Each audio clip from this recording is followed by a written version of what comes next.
When a power outage unexpectedly delayed the performance, city streets became temporarily the stage for some of the many performers, living statues, stilt walkers, and those fire breathers who had come from across the world to entertain the audience had spilled out onto the street, and it became this sort of live street performance thing, which is probably something really interesting to behold, especially if you're just going out for a night to dinner or something like that. All of a sudden, you're like, "Oh shit!"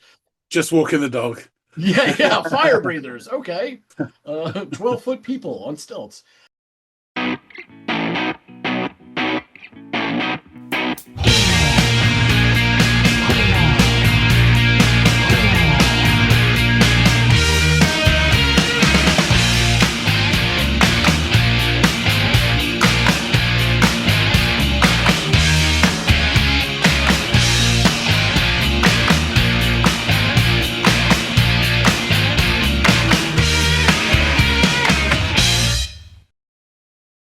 Hey, everybody, and welcome to another episode of the Audiophiles.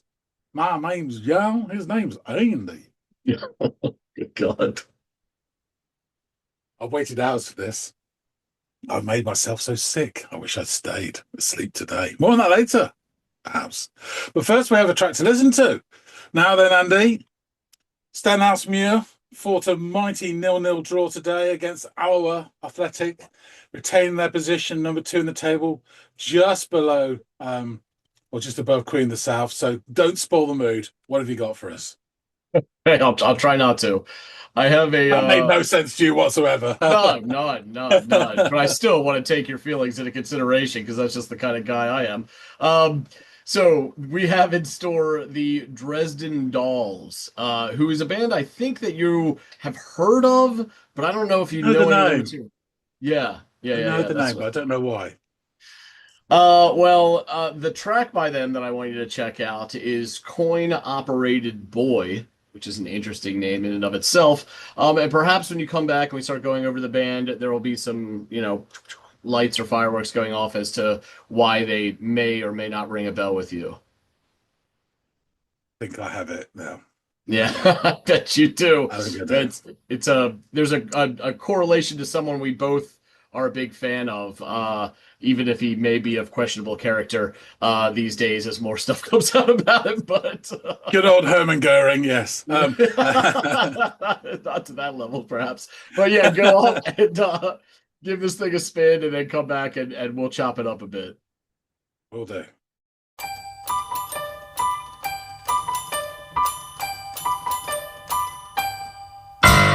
Coin-operated boy sitting on the shelf. He is just a toy, but I turn him on and he comes to life. Automatic joy, that is why I want a coin-operated boy. Made of plastic and elastic, he is rugged and long-lasting. Who could ever ask for more? Okay, so we are firmly in cabaret land. So you get that sort of prancing piano.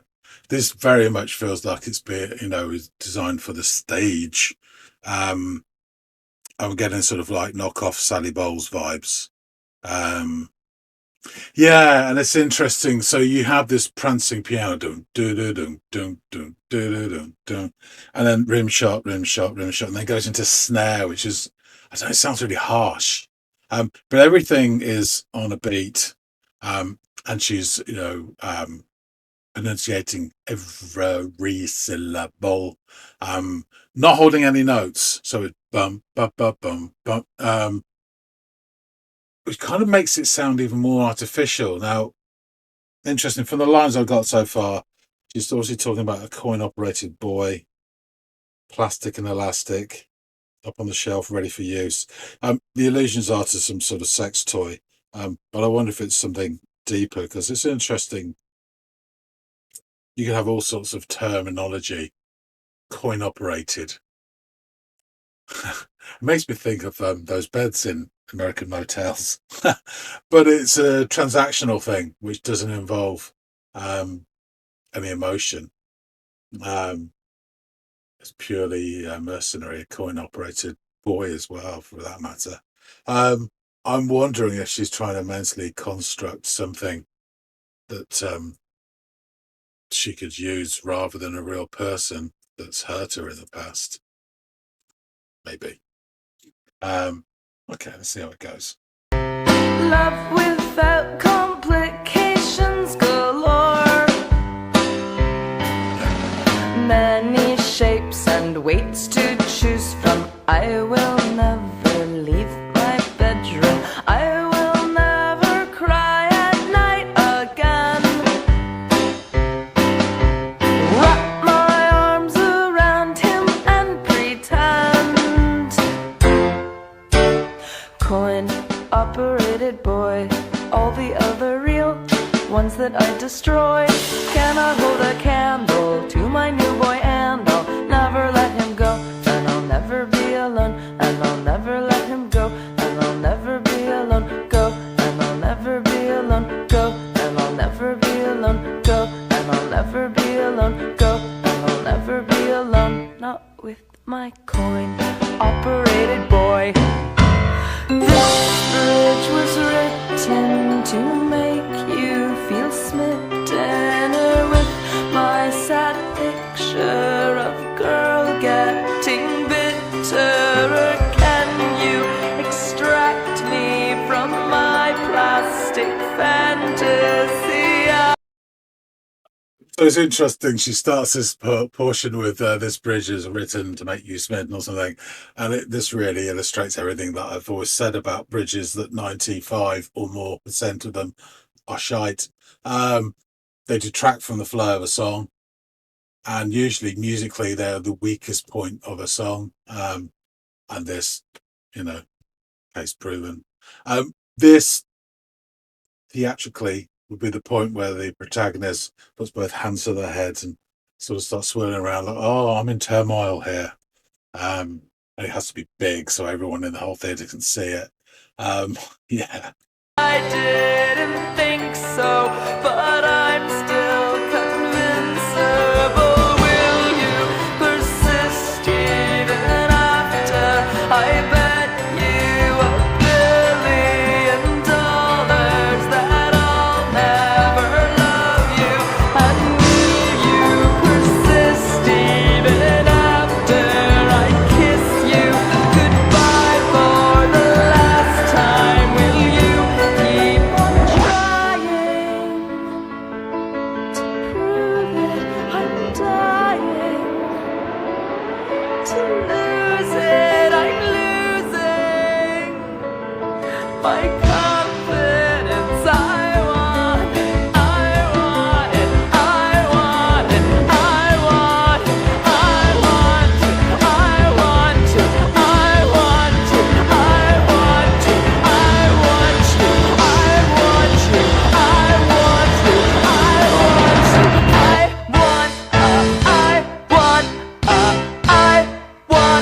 you. I want coin-operated boy.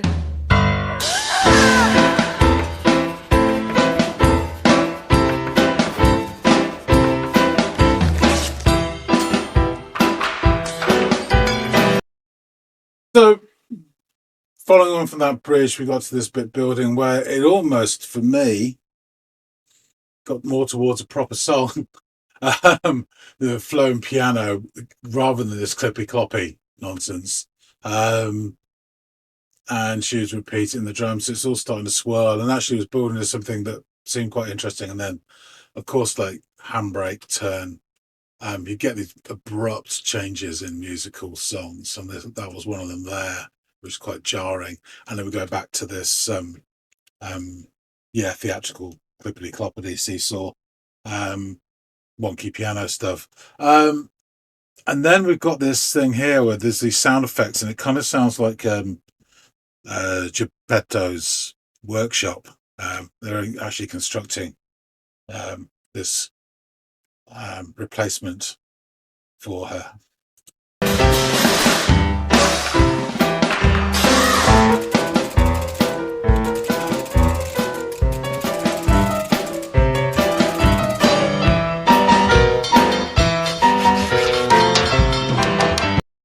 to say that piano there is so cliched. It gives this idea of this sort of like reeling from side to side 1,000 times. If I had a star to wish on for my life, I can't imagine. And I can't believe that. So, just as I mentioned, Geppetto's Workshop, she then says, if I ever had a star to wish on, which is, of course, the main thing from that Disney took from the Pinocchio film, When You Wish Upon a Star. That's really funny. any flesh and blood could be his match. I can even take him in the bath. Coin operated boy, he may not be real experienced with girls, but I know he feels like a boy should feel. Isn't that the point? That is why I want a coin operated boy with a pretty coin operated voice, saying that he loves me, that he's thinking of me, straight and to the point. That is why I want a coin operated boy.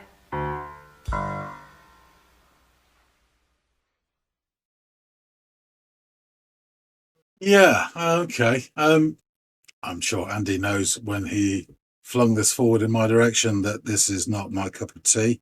But I'm sure he thought I'd find it interesting because of who the main protagonist, Amanda Palmer, is and her relationship to her now ex-spouse. Yeah, I can't say honestly that I enjoyed any of this really. It just isn't my thing at all. I find the artifice of the theatricality of this jarring. Yeah, so yeah, not my thing. Next, let's go back and let's talk it over with Andy. I see someone has fully stocked you with coins because you have returned. What did you think of this coin-operated boy? Yes, it did come to me who one of the personnel of this is. Yes. Yeah. So as this starts, we get these wonky chimes that sort of raise hopes of the lost Steptoe and Son episode, but sadly not. Another cultural reference you probably don't get. Steptoe and Son was an old sitcom, 1960s, BBC, mainly black and white. I think they did go into colour and Steptoe and Son Rise Again. And it was set in a junkyard.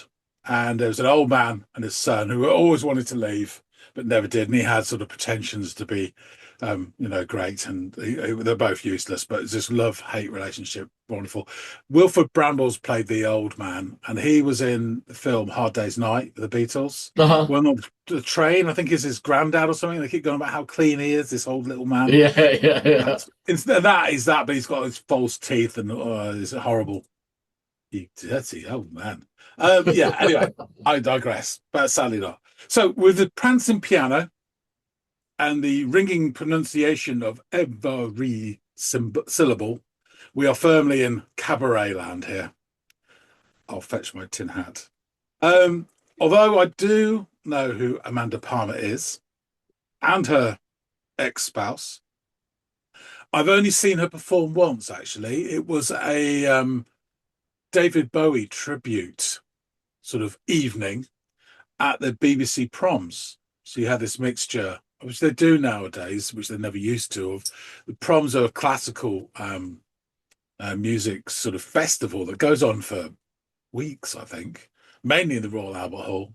But in the past, I don't know how many, 10, 15 years, they've introduced other. So there was like a Northern Soul one, at night this year, which, included the orchestra with that style. But this was a Bowie tribute.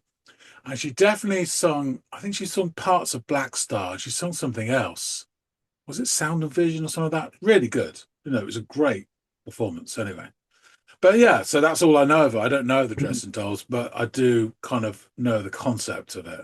So I picture from this a sort of knockoff Sully Bowles, Liza Minnelli stroke Louise Brooks era, with like bottle cork rouge, little circles, Yeah. and a plethora of side glances as they prowl the stage. She delivers the verse in a sing-song manner, bolstered by sort of harsh sort of plopping of the snare drum. Well, first it's rim shot, and then it's snare drum and a seesaw piano. So all of this makes for a very staccato delivery. Mhm. None of the notes are held for more than a single beat, even when she's singing, Yeah. which is kind of strange in a way because the performative nature of this it makes it feel artificial, which is one of my whole issues with theatrical music. Um, but perhaps this is deliberate considering content. Um, so whether it's meta or not. Um, Amanda sings and she describes her ideal partner as a coin-operated boy. This toy sitting on a shelf, ever ready. Ever ready is a brand of battery in this country, just so you know. Um, there are obvious allusions to a sex toy. There's plastic and elastic, automatic joy. But I think maybe there's something further going on. The phrasing of the title, coin operated, is interesting. Um, it kind of makes me think immediately of those beds in motels. Those coin operated. But I mean, on its fundamental base, the other thing that where the phrase coin operated would be used would be in those like single mounted rides you get sometimes at the seaside, sometimes outside supermarkets. Yeah. They call themselves, coin operated. Um, but it's an exchange which is purely monetary. There's no danger of any emotion being exposed or even dashed or harmed. And Mm. I think this is all a personification of an ideal, a sort of operationally centered brief of what she wants. And even the term boy is again loaded. Um, Mm. there's mention in the next verse of destroying other real boys, but I think this is bravado. And the repetition of never be alone sort of hammers this home. So it's actually, although not meant to be, I think it does display fragility there. Um, the next section brilliantly illustrates everything I've said before about bridges and songs. 90% of them detract from the original song, much weaker content, and that this does a job. Didn't really enjoy this at all. However, so in terms of stagecraft, this is the bit where the protagonist puts both their hands to the head and swirls around, displaying inner turmoil. However, then the song builds, and you get this repeated "I want," and the drum is smashing away, and you get this tinkling pianos. And actually, this is the bit which transforms into more of a sort of song rather than a cabaret performance, and it becomes really interesting briefly. But then it slows down, as runs out of steam, as it were, and we're stepping back and suddenly we're back to that cabaret style of clip cloppy piano and drum. At this point, we then get, and I did honestly say this because I had no idea.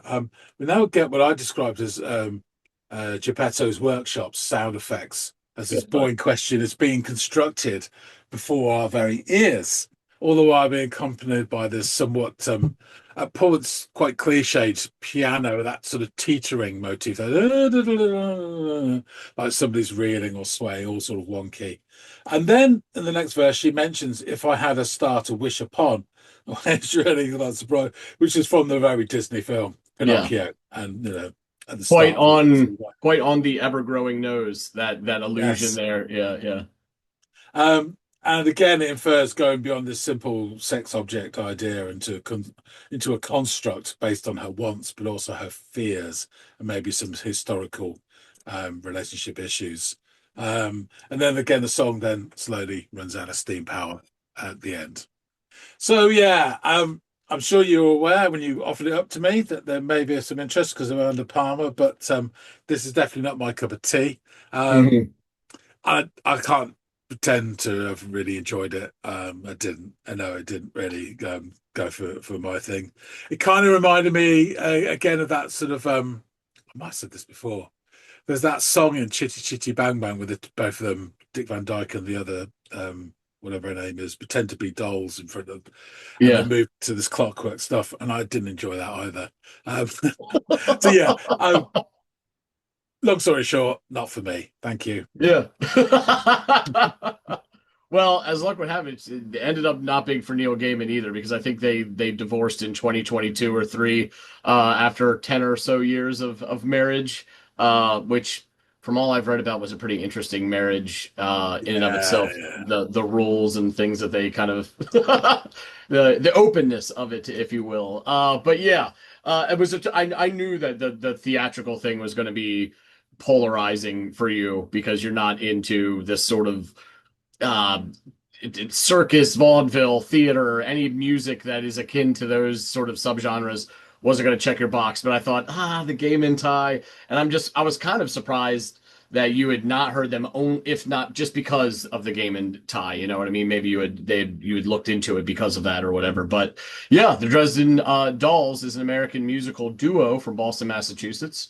Formed in 2000, the group consists of Amanda Palmer, as you mentioned, lead vocals, piano, additional keyboards, harmonica, ukulele, and then Brian Vigilione on drums and backing vocals. The name, according to Palmer, was inspired by a combination of things, including the firebombing of Dresden, Germany, and the porcelain dolls that were a hallmark of pre-war Dresden industry, an early song of the same name by The Fall, and a reference to the V.C. Andrews novel Flowers in the Attic, where the classically blonde-haired, blue-eyed protagonists are called the Dresden Dolls. So the name also evokes Weimar Germany and its cabaret culture. Additionally, Palmer liked the parallel between Dresden, destruction, and Dolls, innocence, delicacy, because it is very much in keeping with the dynamics of the music, which could sometimes go from a childlike whisper to a banshee scream within a few seconds. The two describe their style as Brechtian punk cabaret, a phrase invented by Palmer because she was terrified that the press would invent a name that would invoke the word Gothic. The Dresden Dolls aesthetic exemplifies dark cabaret. Palmer named her influences as Cyndi Lauper, Laurie Anderson, Kate Bush, Bauhaus, The Cure, the legendary Pink Dots, Robin Hitchcock, Nick Cave, The Beatles, Violent Femmes, Yazoo, Soft Cell, The Thompson Twins, Depeche Mode, Neutral Milk Hotel, and Brian Eno. Quite a list, and also many acts that have been discussed on here or into the music. So interesting. Who's who? The duo formed a week after Brian Vigiloni witnessed Amanda Palmer perform solo at a Halloween party in 2000. Their live performances soon gained them a cult following. During these performances, the two band members often wore dramatic makeup and fancy clothing that pushed their cabaret and theater aesthetic. They encouraged fans to become involved in their shows, with fans um, stilt walking and acting as live statues, fire breathers, and other performance art becoming an integral part of the show. All of which I'm sure would be right up your alley, John. The duo was featured. I would say this. I think if you're in it, actually in it, it would be amazing. Yeah, Um, but yeah, it's that one thing is with live performances of this kind, and I can see this. I would say this song is really made to be performed live rather isn't than. it? Yeah, yeah, I would totally agree. But you have to be quite big in the theatres, and that's the problem I have. That it becomes too much for me. Yeah. I'm a very subtle guy, so It's interesting though, because there are these, and I don't want to split hairs here or whatever, but there are these artists that you do really love, some of whom are wildly performative. I mean, I think of Bowie and like the personas he's taken on, and the acts that he has yeah, put on in very live subtle shows. guy, very Yeah, subtle guy. wildly. You're right. You're right. But nonetheless, he's not out here doing steampunk cabaret stuff. So I totally get it. You know what I mean? Um, the duo was featured in a webcast performance at the 2002 Nobel Prize ceremony in Cambridge, Massachusetts.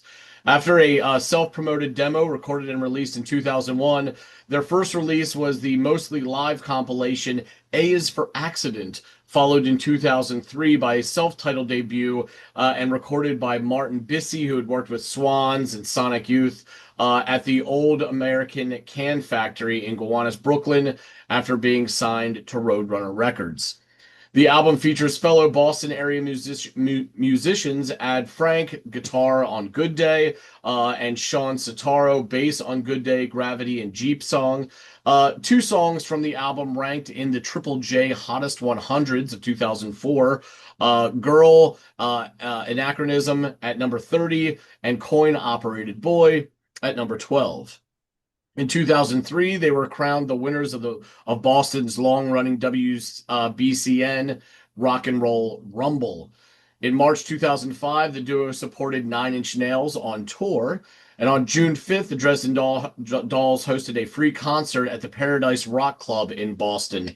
When a power outage unexpectedly delayed the performance, city streets became temporarily the stage for some of the many performers, living statues, stilt walkers, and those fire breathers who had come from across the world to entertain the audience had spilled out onto the street, and it became this sort of live street performance thing, which is probably something really interesting to behold, especially if you're just going out for a night to dinner or something like that. All of a sudden, you're like, "Oh shit!" Just walking the dog. Yeah, fire breathers. Okay. 12-foot people on stilts. The Dresden Dolls' second album, Yes, Virginia, was released on April 18th, 2006. Over the summer of that year, the duo performed at South by Southwest, Bonnaroo, Britain's Reading, and Leeds festivals, and Lollapalooza, in addition to a tour with Panic at the Disco as their opening act. During the support tour, the band presented Fuck the Back Row, a night for celluloid vaudeville. The events consisted of screenings of short films from friends and fans, performances by local artists, and a solo show by Palmer, who performed mostly cover songs inspired from film soundtracks. In June 2006, The Dresden Dolls' Companion was released by Amanda Palmer. The book contains the history of the band and their first album, The Dresden Dolls, as well as a partial autobiography. The book also contains lyrics, sheet music, and notes on each song off the album, as well as a DVD featuring a 20-minute interview with Palmer about the origins of the band and the first LP. On August 16th, 2006, the East Providence Community Theater in East Providence, Rhode Island, premiered a full-length fan-written jukebox musical, The Clockwork Waltz, featuring songs from the Dresden Dolls' 3 albums. The show was encouraged by the band and their management.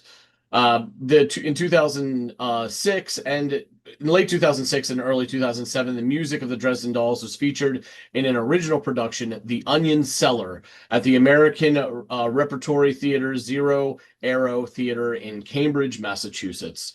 The play is co-authored by Amanda Palmer from her original concept.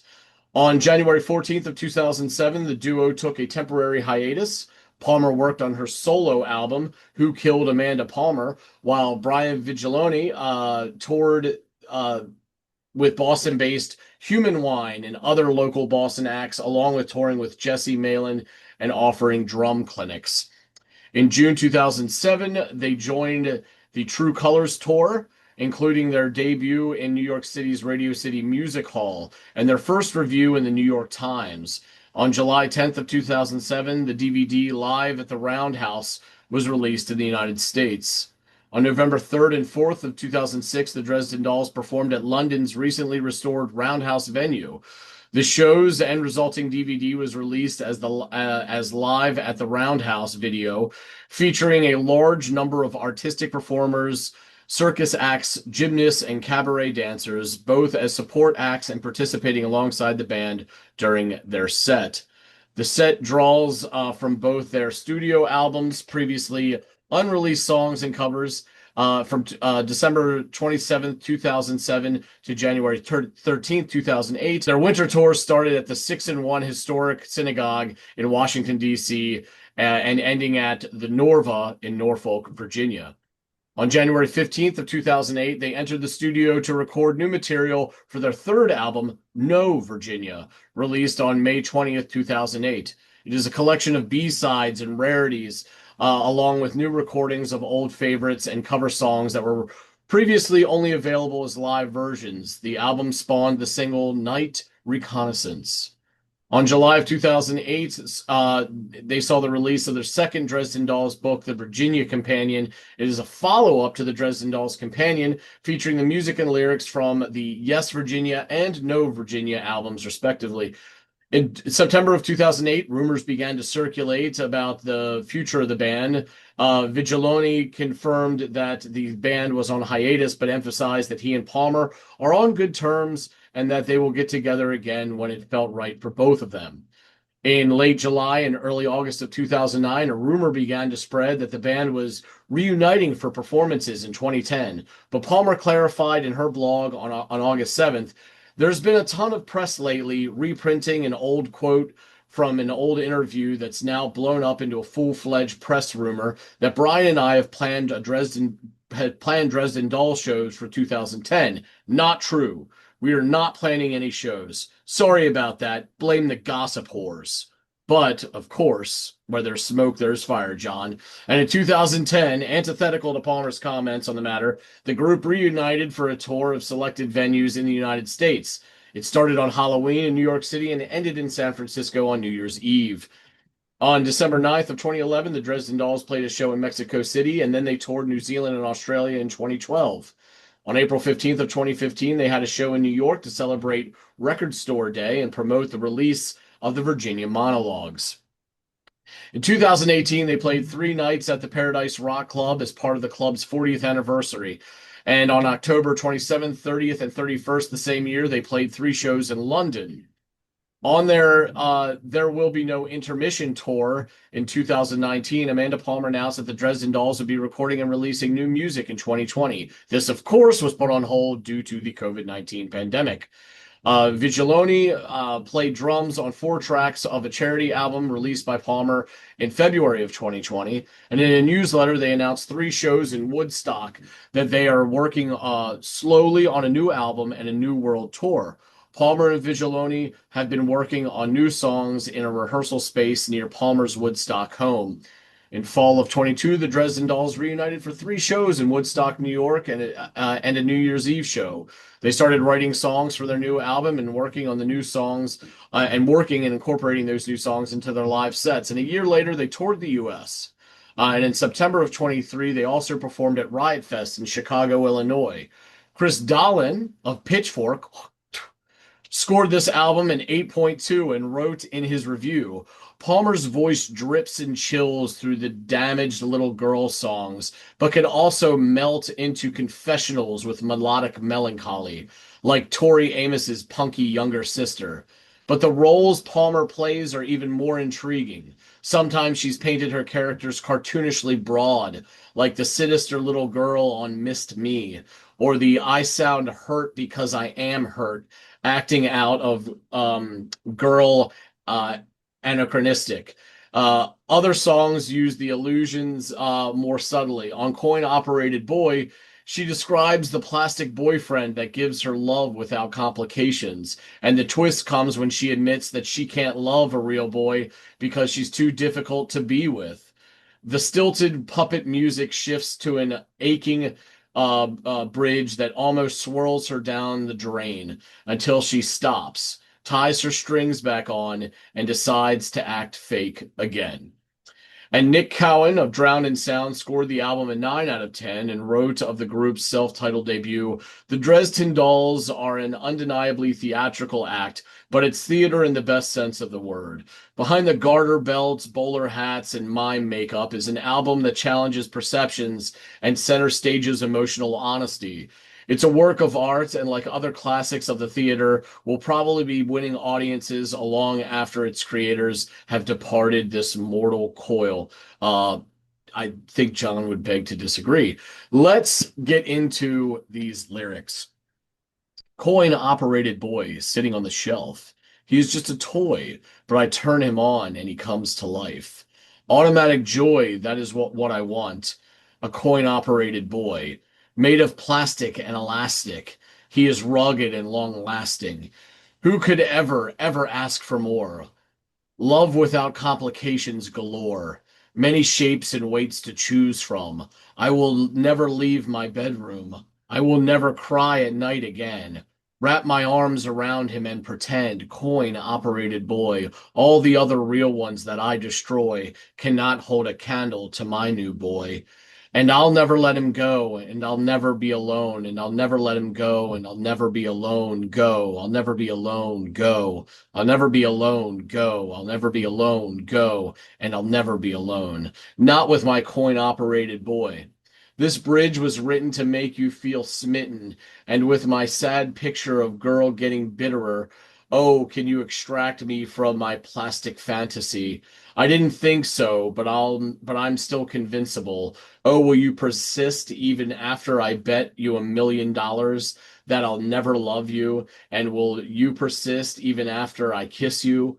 Goodbye for the last time. Will you be trying to prove it? I'm dying to lose it. I'm losing my confidence. I want it. I want it. I want it. I want it. I want two. I want two. I want two. I want two. I want you. I want you. I want you. I want you. I want a. I want a. I want a. I want a coin-operated boy. And if I had a star to wish on for my life, I can't imagine any flesh and blood could be this match. I could even take him in the bath. Coin-operated boy. He may not be real experienced with girls, but I know he feels like a boy should feel. Isn't that the point? That is why I want a coin-operated boy with a pretty coin-operated voice saying that he loves me and that he's thinking of me straight and to the point. That is why I want a coin-operated boy. And Cohen, from the same article for Drowned in Sound, wrote the following about this track. On Coin Operated Boy, for example, Palmer expresses her desire for a mechanical lover. Hey, who hasn't fantasized about calling all the shots in a relationship? But breaks down before the final verse like she knows that the one-sided affair could never work out, even if she refuses to admit it out loud. The damaged, wind-up toy music and the broken record repetition at the beginning underlines the futility and madness of such a relationship. So yeah, there you are, John. I knew it was a shot in the dark. I knew that the game and hook might be enough, but I also knew your feelings on theater and cabaret, so it doesn't come as much as a surprise that this didn't resonate with you. But nonetheless, kind of an interesting concept of creating this coin-operated partner because it seems like an easy fix than human communication and tough dialogue that needs to happen in honest relationships. So there you are, my friend. Thank you for giving it a go. I just checked. So yeah, the when I saw her was actually the proms was 2016. It was the same year Bowie died. Bowie died Oh, in January, and they did this concert in July. And yeah, you want to check it out. Their version of Black Star is just something else. It's incredible, and yeah. she's I'll really have to good give in it a that. go. So yeah, Cool, cool. Right on. Well, thanks for the shout on that, the recommendation. I'll go check that out. And thanks for giving this a go. I'm being a true sport about it. Even though I'm sure it's grating at times. But yeah, everybody out there in the listening audience, please let us know what you think of Dresden Dolls and this track Coin Operated Boy down in the comments field below. We'd love to hear what you guys have to say. Also, please like, share, and or subscribe if you haven't done any or all of those things. We really do appreciate it. It only costs you a couple clicks, but it means the world to us. So thank you in advance. And hopefully John and I will catch all y'all in growing numbers on the next installment of the Audiophiles. We'll see you later, guys.